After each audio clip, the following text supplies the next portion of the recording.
Yes or no question, sir. Wow, you're You don't looking, even know? You're looking for your lawyers? Wow. I invoke my right of self-incrimination in your honor. Okay. Ano? Can you repeat your answer? Wow. Can you repeat your answer, Mr. Arevalo? I invoke my right for self-incrimination in your honor. My God. The question of the majority floor leader is very simple. It's very simple.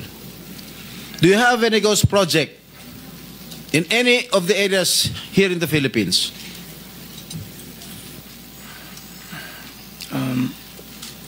Dahil may mga usapin po na kakasuhan yung mga kontraktor ng DPWH po at parte ng ulat ng Senado na magpagrekomenda ng paghahain ng kaso laban sa resource person, ang payo ng aking mga abogado ay huwag magsalita sa panahon na ito dahil anumang pahayag ko sa pagsisiyasat. Sino utos sa'yo na huwag magsalita?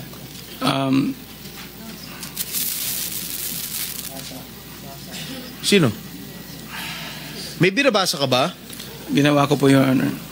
Ano binabasa mo? Pasensya po kasi kinakabahan po kasi po.